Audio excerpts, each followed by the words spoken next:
Welcome, dear friends, to this moment for all of us.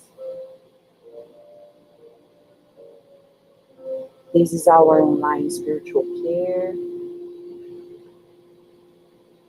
in reverence to the good spirits. Let us begin with a prayer that will be followed by a short message from the book Happy Life. Loving and kind spirit mentors, we rejoice in your presence.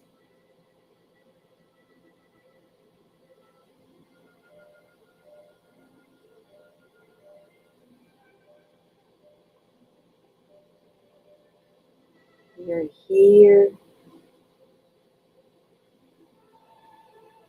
to give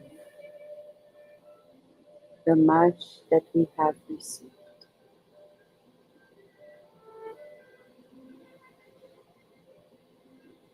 We visualize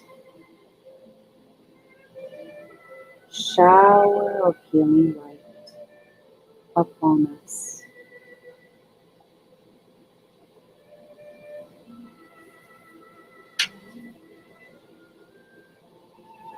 We rejoice, feeling the presence of the spirit doctors, nurses, and therapists.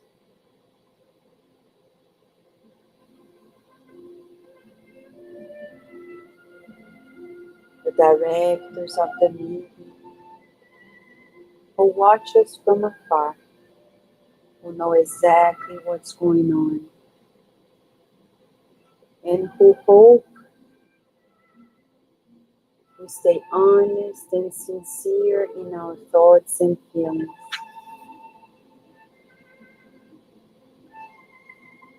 May we be granted the permission to enter this therapeutic state.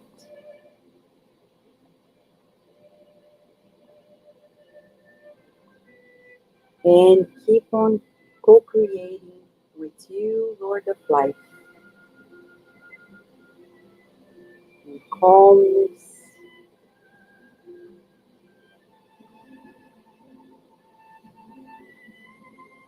and serenity, today and always, and so be it.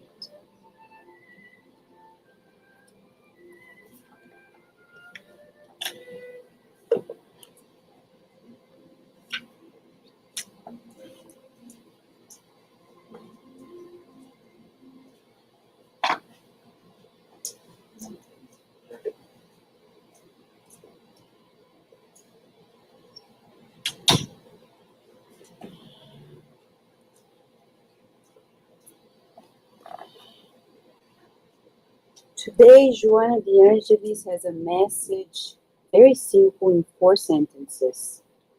Keep emotional control under all circumstances. An unbalanced nervous system means an unbalanced life. If difficulties threaten your balance, utilize prayer. Prayer is effective medicine for all the illnesses of the soul.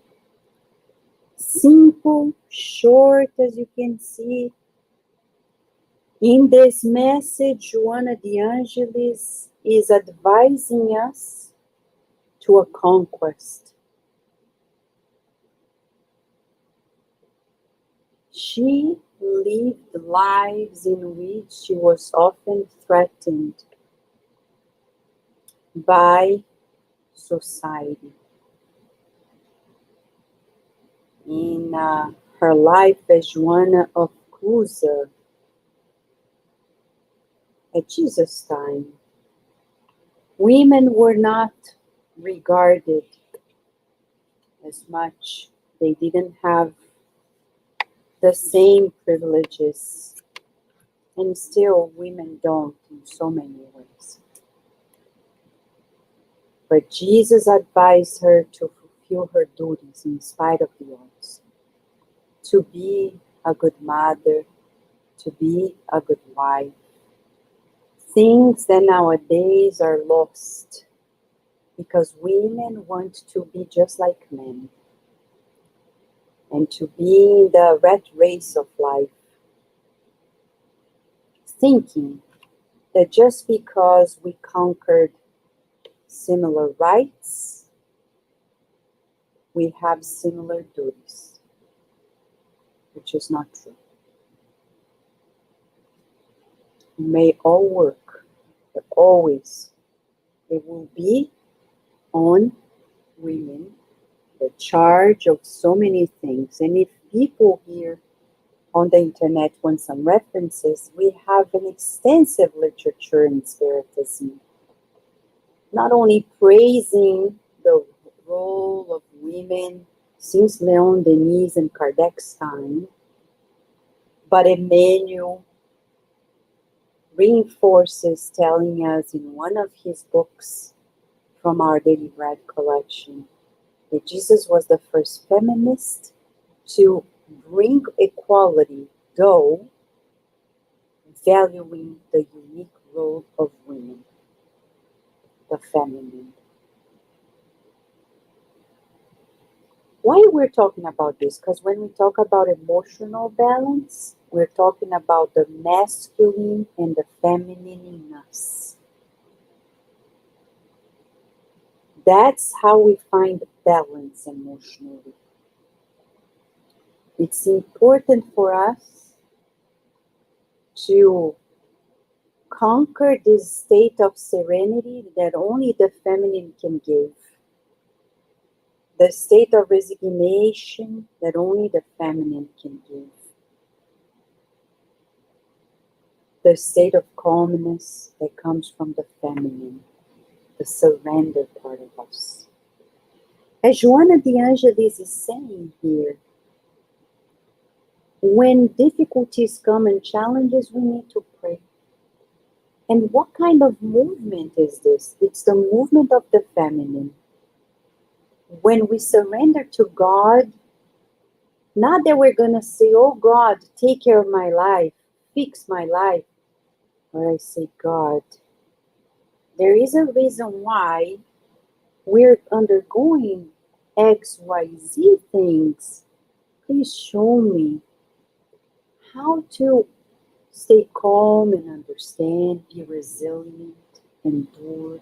And only the feminine can do this. That's why many people don't know how to pray, don't like to pray, don't want to talk about God, because their feminine is very weak. Very weak. Because when we want to control things, that's the masculine in us. So today, Joanna de Angelis brings a very psychological topic to us, emotional balance. She's saying, let us coach ourselves to this other level when we surrender to God completely. And Jesus is the perfect feminine and masculine balance.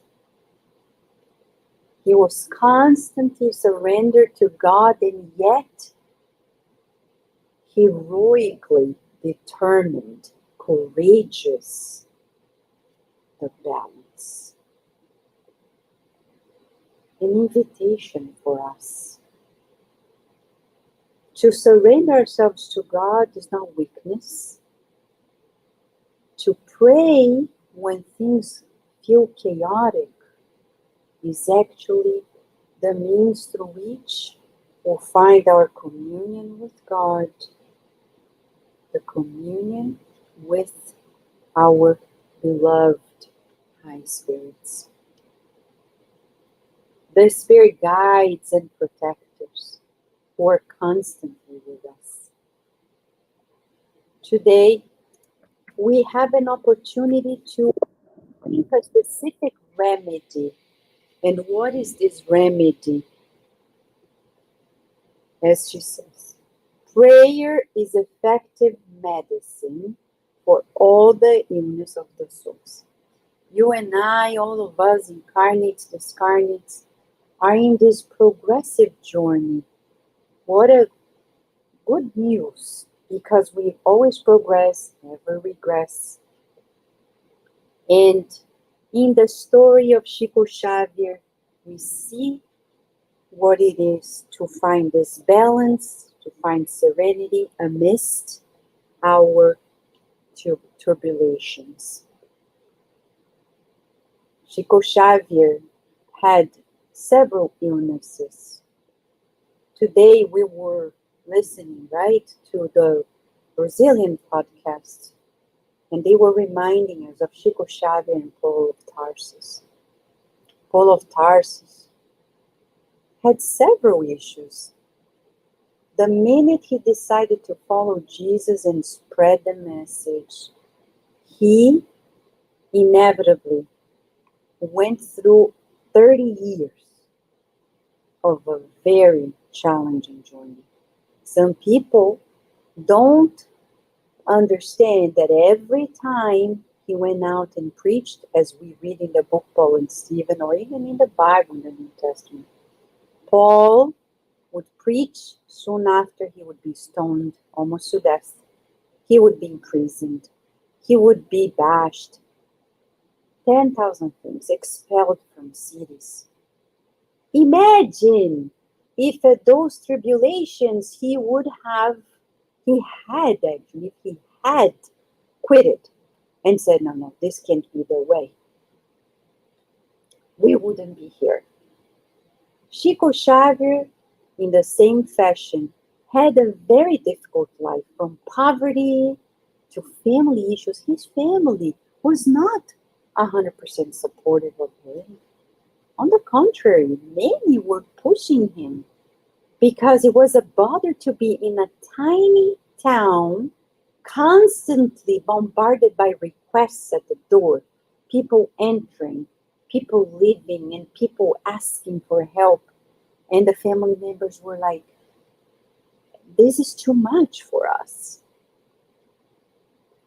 He had to move to another city because one of his nephews created a super slander in one of the national newspapers in Brazil. That's when he left from Pedro Leopoldo to Uberaba. Then in the very Spiritist movement, many misunderstandings. And yet he was not only determined, which is the masculine, enduring, but at the same time, deeply prayerful, resigned, compassionate, and kind. Once I was talking to Raul Teixeira, one great Spiritist medium and speaker in Brazil, and he was visiting us for his Spiritist talks in Baltimore. And I asked him, Raul, have you ever seen Chico Xavier get mad? And he said, yes, twice. And one, I saw it in front of my eyes when I was coming to visit him.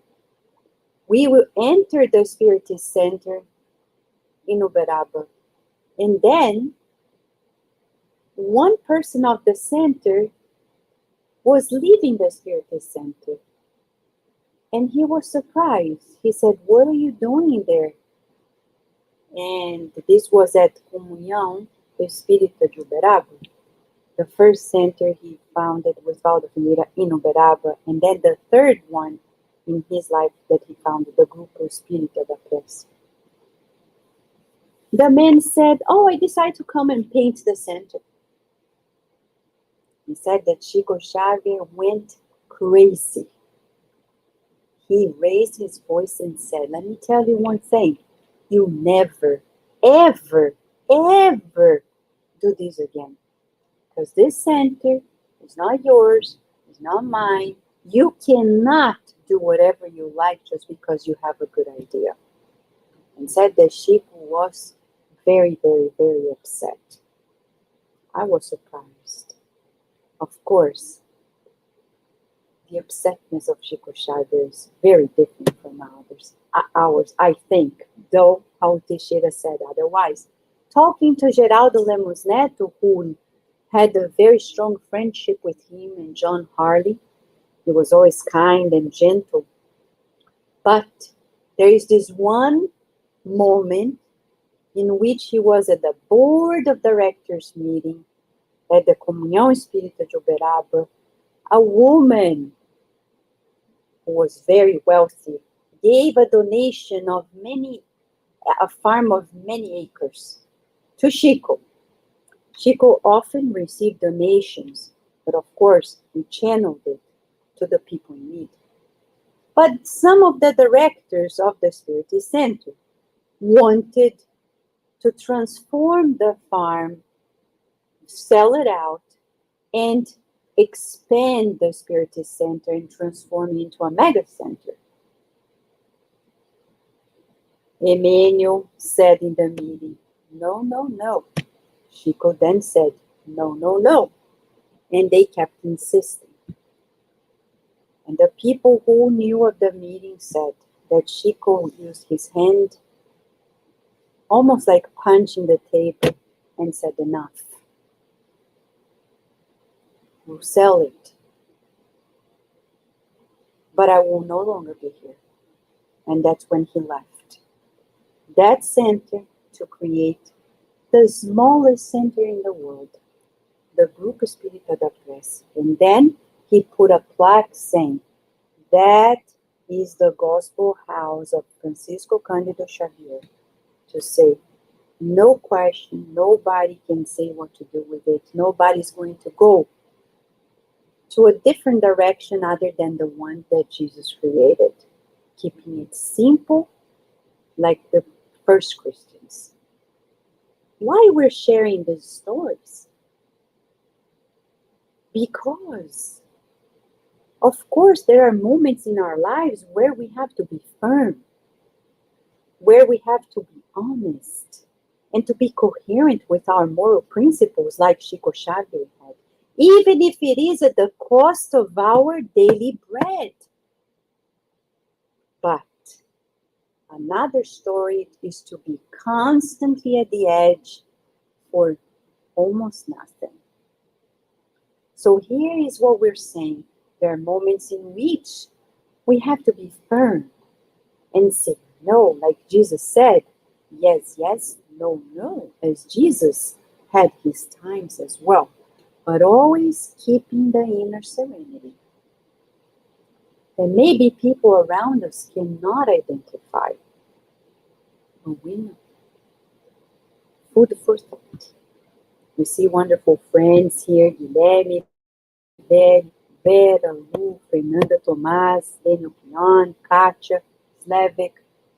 Should you have any questions, feel free to write to us at cardiacradio@gmail.com or send a WhatsApp to the center and I'll be responding. But now let us prepare to absorb this message and to aim at balancing ourselves in this masculine and feminine within, inspired by the people who are ahead of us. And of course, the master of all masters. We're going to play the virtual passes so we can all receive the passes. And you are all invited to stay there.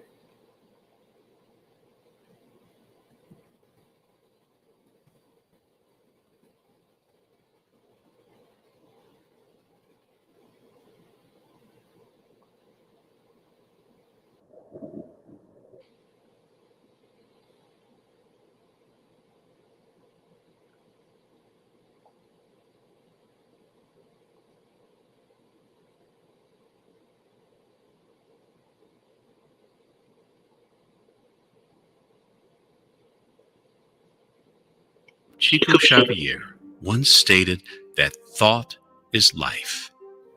Thus, we can create the healing mental state right here and now. In preparation for the virtual passes, we would kindly recommend the following. Be certain that you have a real need to receive passes. Do not use the room simply out of curiosity. Casual visits to the room will negate its future benefits when needed. When using the room, have gratitude and show respect as you would when visiting a physical spiritist center. During the passes, silently evoke God's protection as well as Jesus. Also pray to your guardian angel. Concentrate on positive thoughts, thereby avoiding negative ones. Breathe deeply, slowly, calmly, and confidently. Always be ready to pray. Let us begin this passes session by praying as our guide and model, Jesus Christ, has taught us with the Lord's Prayer. Our Father, who is in heaven, hallowed be your name. Your kingdom come, your will be done, on earth as it is in heaven. Give us this day our daily bread. Forgive us our debts, as we also have forgiven our debtors. And lead us not into temptation, but deliver us from evil. Now, let us feel that small points of suffering, bitterness, sadness, anger, deception, disappear from your mind to not return. Like aged leaves that are shed from trees, let go of those feelings that no longer serve you.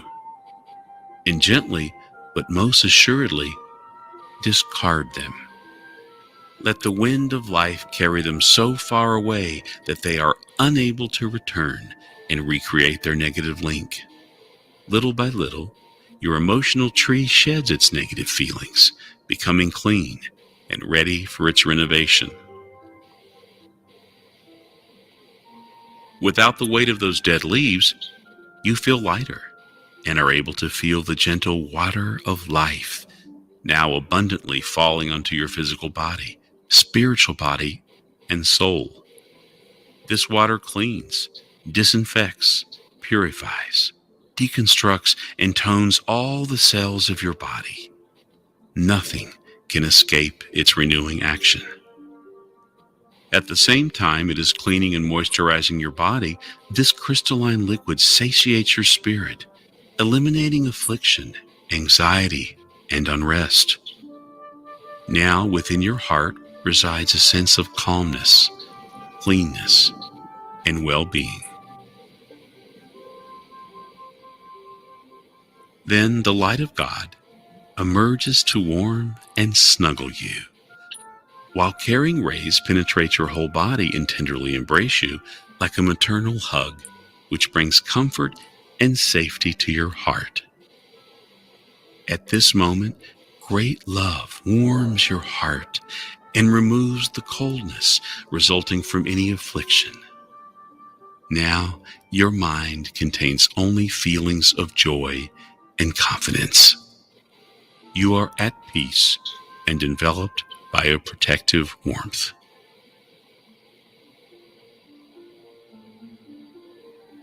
The heart of life offers you perfumed flowers. Then, with a grateful and happy soul, you gather their colorful petals that penetrate your whole being, restoring feelings and emotions of happiness, hope, faith, courage, and determination, helping you to regain the willingness to live. In addition to the perfume and color, nature also shares with you the best it has to offer, an infinite capacity for restoring its sublime beauty, even when struck by evil that appears to enact its end.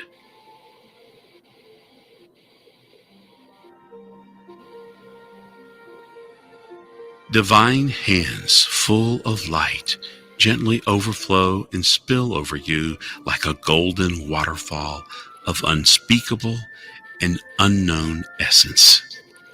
Little by little, your soul is impregnated with sweet happiness, allowing an inner renewal of the most noble and elevated purposes, that of progress and accomplishment.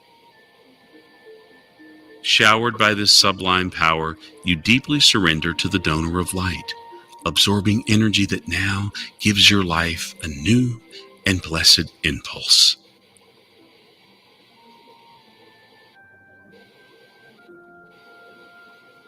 You called me, and here I am. What do you want from me today? What do you need? Ask, my son. Ask, my daughter. I am here to help.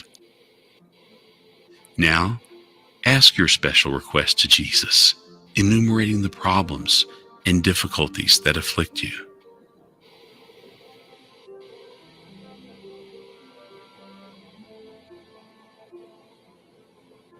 I listen to your request with love and attention.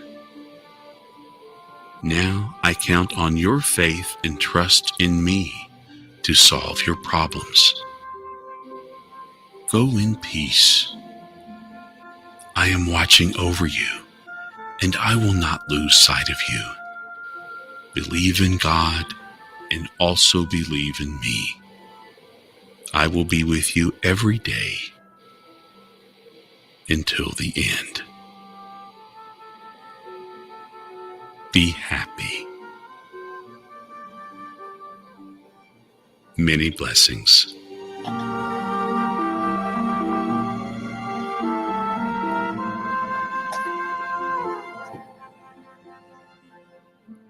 As we are grateful to Master Jesus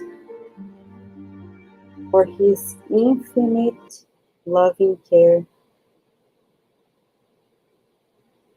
as we receive the therapeutics of the passes, we thank you, God, for your loving care, for your kindness, and for this wonderful recommendation and the effective medicine of prayer, so we can become more vigilant, attentive, and devoted, prioritizing what is everlasting. And so be it. Dear friends over the internet, should you have any question, feel free to write to us, okay? And for those who are asking for the link of the virtual passes, here it is. It's in Kardec Radio's YouTube, and it's always here that we share. We wish you a lovely evening, friends, or morning for those who are elsewhere. A big